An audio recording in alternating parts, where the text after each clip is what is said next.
Malam harinya, Jenny tampak sedikit gundah, teringat akan sikapnya yang dinilai keterlaluan terhadap Anek. Namun, sungguh dia tidak bermaksud seperti itu, dia terlalu pusing, karena rasanya kemanapun dia melangkah, dia tetaplah salah. Jenny jelas tahu resiko yang akan dia dapat kalau dia tetap bertahan di rumah kontrakan ini. Akan tetapi kalau dia pindah, dan ikut dengan Anek, dia tidak tahu bagaimana kelanjutan hidupnya. Sudah benarkah? Atau malah akan lebih salah? Dia belum lama mengenal Anek, dia takut sewaktu-waktu Anek justru memiliki niat jahat pada dirinya dan juga Ziel. Kalau sudah seperti itu, bukankah hanya akan ada penyesalan? Lama berpikir, nyatanya Jenny tak mendapat jawaban apapun. Dia malah semakin resah dan gelisah. Hingga wajah itu tertangkap jelas oleh kedua mata biru milik Ziel. "Mommy, kenapa Mommy belum tidur?" tanya Ziel, saat melihat sang ibu malah melamun. Jenny tersadar saat mendengar suara Ziel, dia sedikit menundukkan kepala, dan melihat Ziel yang terus menguap. "Tidak apa-apa, sayang. Mommy belum mengantuk, Ziel tidur lagi ya," jawab wanita itu, sambil menepuk-nepuk pantat Ziel, agar bocah tampan itu segera memejamkan mata. Patuh, Ziel pun mengeratkan pelukannya pada tubuh Jenny, lalu berusaha untuk terlelap. Namun, belum ada beberapa menit, sepasang mata itu kembali terbuka, saat Ziel tiba-tiba mendengar suara jendela yang diketuk dengan begitu keras. Jenny ikut terbelalak lebar. Dia langsung melihat ke arah jendela, dan dia melihat bayangan seseorang melintas. "Mommy, itu siapa?" tanya Ziel dengan wajah ketakutan. Jenny langsung memeluk tubuh mungil Ziel, dan menatap lurus, semoga saja dia salah lihat. Dia berharap itu semua hanya bayangan pohon yang ada di samping rumah. Namun, Jenny malah semakin dibuat kalang kabut, saat mendengar teriakan Ellie. Jenny menelan ludahnya kasar, sebenarnya ada apa ini? Kenapa tiba-tiba rumahnya banyak kejanggalan? Tok tok tok. "Nyonya, tolong buka pintunya," pekik Ellie, sambil terus menggedor-gedor pintu kamar Jenny. Wajah wanita itu pias, dan suara jendela yang dipecahkan membuatnya menjerit. "Ah!" Jenny langsung menggendong Ziel, dan membuka pintu kamarnya. Di sana wajah Ellie juga tak kalah pucatnya. "Nyonya, ada yang berusaha masuk lewat jendela kamar saya.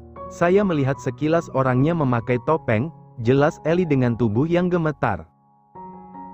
"Memakai topeng? Siapa mereka? Kenapa mereka mau menyakiti kita?" tanya Jenny. Dia semakin memeluk Ziel dengan erat, karena pria kecil itu sudah menangis dalam dekapannya. "Mommy, Ziel takut." "Sabar, sayang. Ellie, kita harus kemana?" Ellie yang bingung pun tak dapat menjawab. Mereka malah semakin dikejutkan dengan suara gedoran pintu dari arah depan. Jenny dan Ellie sontak saling pandang. Jenny menggigit bibirnya kuat. Benarkah ini ulah Michael? Tapi apa maksud pria itu melakukan ini semua?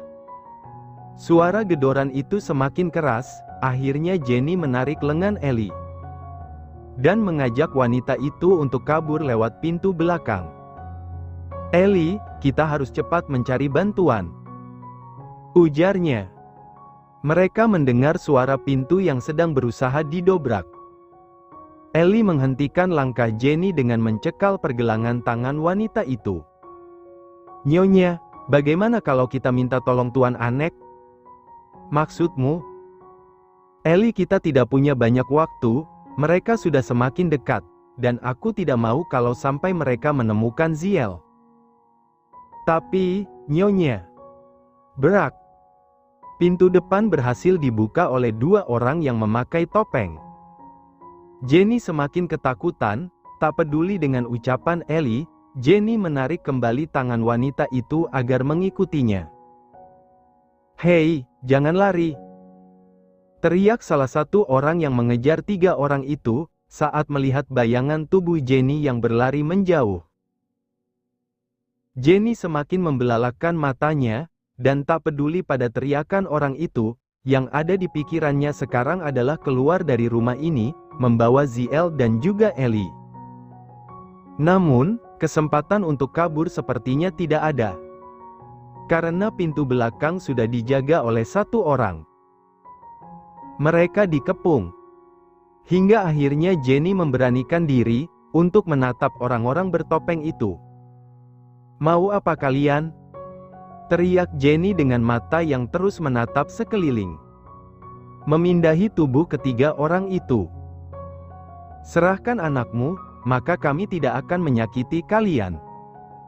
Mendengar itu, sontak saja Jenny semakin memeluk erat tubuh Ziel. Begitupun dengan bocah tampan itu. Wajahnya bersembunyi di ceruk leher Jenny.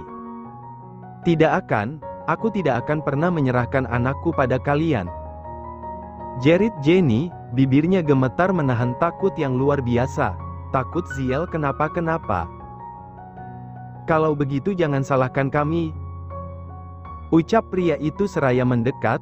Dia memberi kode pada rekannya untuk merebut Ziel dengan paksa.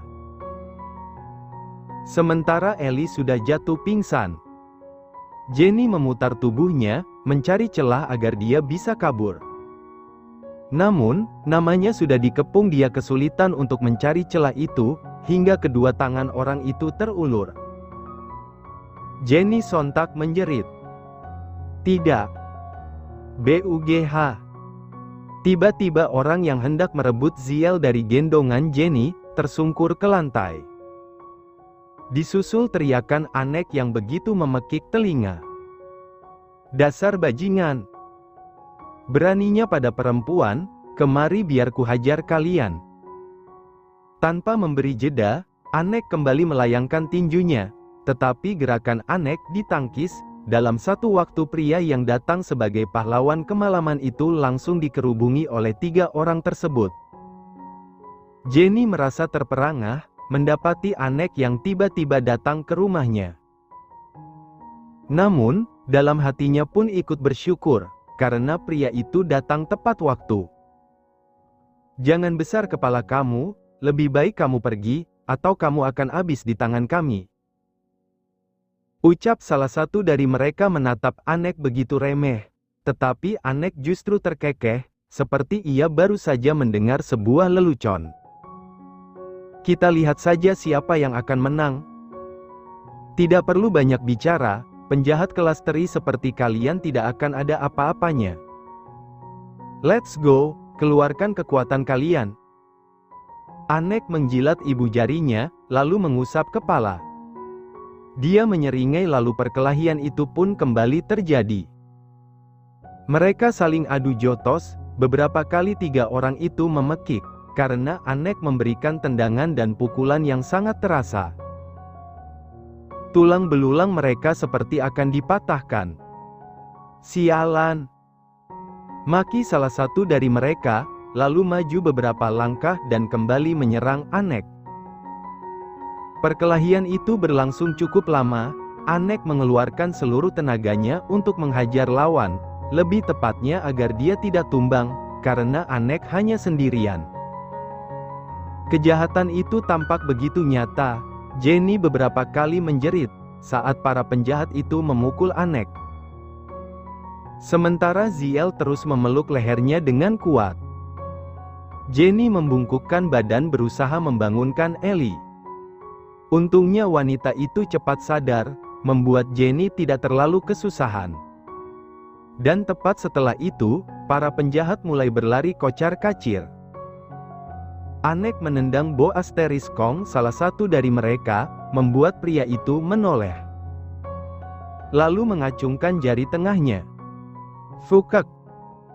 Anek tidak peduli, dia justru mengulum senyum di tengah-tengah deru nafasnya yang terdengar memburu. Lalu setelah itu, dia menatap ke arah Jenny. Wanita itu sudah menangis, Anek mengambil alih Ziel, dan pria kecil itu langsung beralih memeluk Anek. "Dedi, Ziel takut," ujarnya. "Tenanglah, boy. Semuanya sudah beres," jawab Anek sambil mengelus kepala Ziel, juga memberinya banyak kecupan. Tak hanya Ziel, kini Jenny pun ikut menghambur memeluk tubuh pria tampan itu. Ketakutannya masih mendera, membuat dia secara refleks mencari ketenangan dalam pelukan Anek. "Tuan, terima kasih. Aku tidak tahu apa yang akan terjadi kalau kamu tidak datang," ucapnya sambil sesenggukan. Dia semakin mengeratkan pelukannya, membuat Anek bisa merasakan dua semangka kesukaannya. Namun, karena suasana sedang serius, Anek tidak mau membahas itu. Baginya sudah cukup memberikan Jenny sebuah pelajaran. "Iya, sama-sama. Aku sudah bilang padamu tentang ini. Lain kali menurutlah." Satu tangan Anek ikut mengelus punggung Jenny, agar wanita itu tenang. Namun nyatanya derai air mata wanita itu semakin menderas, karena dia merasa bersalah, sudah meragukan kebaikan Anek. "Sekarang ikutlah denganku ke apartemen. Di sini sudah tidak aman," ucap Anek lagi, dan kali ini Jenny langsung mengangguk. Dia juga takut, kalau orang-orang yang dianggap suruhan Michael akan kembali datang. Anek tersenyum penuh kemenangan. Akhirnya Jenny kembali dapat dia taklukkan. Mereka semua akhirnya masuk ke dalam mobil Anek tanpa membawa apapun, karena Anek berjanji akan memindahkan semua barang-barang Jenny esok hari. Sementara di lain tempat, ketiga orang bertopeng itu terus menggerutu di dalam mobil. Tubuh mereka terasa remuk karena Anek menghajar dengan sekuat tenaga. "Dasar sialan. Dia bilang akan menghajar kita bohong-bohongan, tapi ternyata dia malah mengeluarkan kekuatan langit dan bumi," gerutu Choco, sambil memegangi pinggangnya yang dihajar oleh Anek.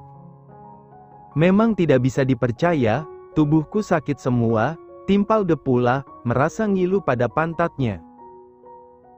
Tak habis pikir Anek akan melakukan perlawanan secara brutal. Sementara Bi tak dapat bersuara.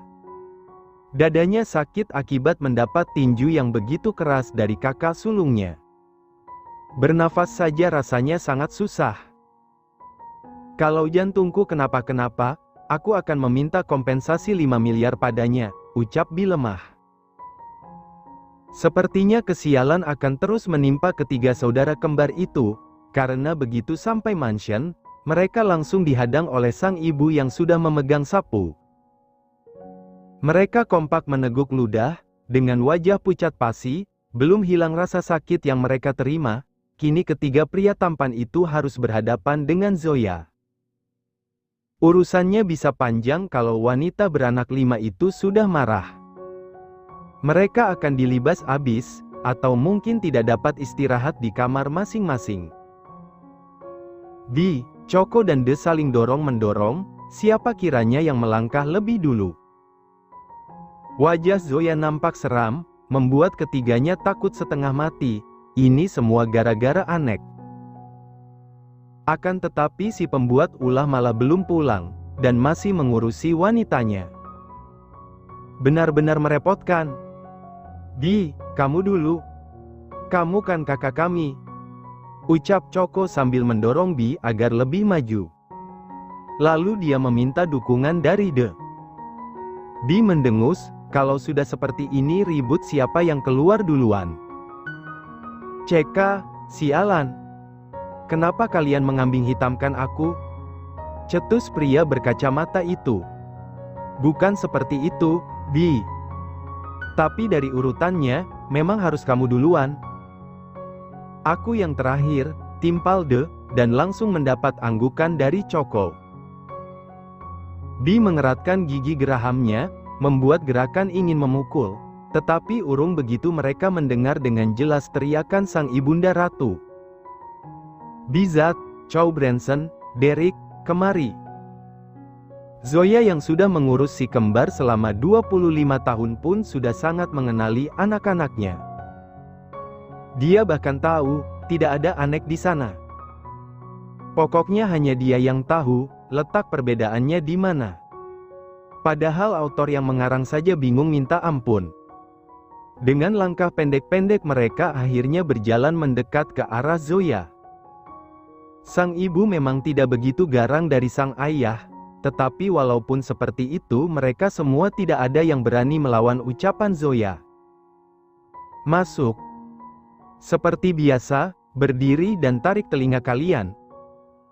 Pekik Zoya saat ketiga pria dewasa itu sudah berada di ambang pintu. Namun, hukuman yang mereka dapat masih termasuk ringan. Jangan sampai mereka disuruh mencuci piring seperti Anek, yang ada piring kesayangan Zoya akan habis mereka pecahkan. Kalau sudah seperti itu, hukuman malah akan semakin bertambah besar. Habis kemana kalian? Tanya Zoya, sambil menepuk-nepuk pelan gagang sapu di telapak tangan. Mereka semua sudah seperti anak sekolah yang dipanggil ke ruang BK, suasananya biasa saja, tetapi terasa mencekam karena bingung harus menjawab apa. Ayo jawab. Jangan beraninya hanya kabur. Tapi kalian tidak mau bertanggung jawab atas apa yang kalian lakukan. Sambung wanita itu sambil menungkik tajam. Bi. Enggak, Mom. Iya maksudnya, jawab Bi terbata. Abis dibawa kemana dua adik nakalmu ini? Zoya sudah bersedikap, menatap ketiga putranya dengan sengit. Membuat Bi susah sekali mengeluarkan suara. Mom. Jangan anu. Jawab yang jelas. Kita keluar sebentar cari angin, Mom. Bi mulai bicara asal-asalan. Karena tiba-tiba konsep jawaban untuk melawan Zoya hilang. Padahal dia sudah mengantisipasinya, bahkan dihafal. Zoya menarik sudut bibirnya ke atas. Melihat wajah anak-anaknya yang sedikit babak belur, mana mungkin dia percaya begitu saja. Cari angin ya. AC di kamar kalian rusak. Glek. Choco menyenggol lengan Bi, karena merasa alasan yang dipakai tidak masuk akal. Pria itu mendelik, sudah pasti ibunya tahu kalau mereka telah berbohong. Masalah akan semakin runyam. Sekarang buka baju kalian. Titah Zoya, membuat tiga pasang mata itu langsung melebar. Loh, Mom. Kenapa mesti buka baju? Tanya De, sedikit memberikan protes, tetapi mulutnya langsung kicep, begitu melihat pelototan maut dari ibunya. Katanya kalian keluar cari angin. Biar anginnya masuk dengan sempurna, kalian buka baju saja. Cetusnya dengan wajah tanpa dosa. Tapi, Mom. Mommy hitung sampai 5, kalau belum buka baju juga, Mommy suruh kalian berenang di kolam ikan. Dek. Secepat kilat ketiga orang itu langsung membuka baju dan melemparkannya begitu saja, menampilkan otot-otot perut mereka yang terlihat sempurna. Namun, Zoya tidak akan mungkin terpesona, karena dia sudah kenyang melihat itu semua. Zoya menepuk-nepuk pelan perut Bi, Choco dan De. Sementara mereka hanya diam saja. Daddy. Panggil Zoya. Iya, sayang, jawab Ken yang sedari tadi memang sudah mengintip dari celah kamar, dia hanya menunggu saatnya untuk berperan. Pria parubaya yang masih terlihat gagah itu turun menapaki anak tangga, tetapi dia tidak mendekat ke arah Zoya dan ketiga anaknya. Ken malah duduk di sofa sambil mensejajarkan kakinya. Sekarang tugas kalian adalah memijat Daddy. Ucap Zoya, membuat ketiga pria tampan itu langsung mengangkat kepala. Hanya 1 jam. Hanya. Kompak mereka. Dan Zoya langsung mengangguk. Kenapa? Mau membantah? Tapi bagaimana dengan Mom? Dia juga ikut pergi bersama kami, protes Bi, merengek seperti bocah yang meminta keadilan. Kalian tenang saja. Mommy sudah punya hukuman yang bagus untuknya, jawab Zoya, yang membuat tiga saudara itu langsung tersenyum sumringah. Balas dendam mereka akan terrealisasikan lewat Zoya. Sudah sana, pijat Daddy. Mommy akan mengawasi kalian. Iya, Mom, jawab Bi, Choco dan De serentak. Ayo anak-anak, Daddy butuh relaksasi sebelum membuat adik kecil untuk kalian, ucap Ken, yang langsung membuat ketiga putranya saling pandang. Adik kecil apaan?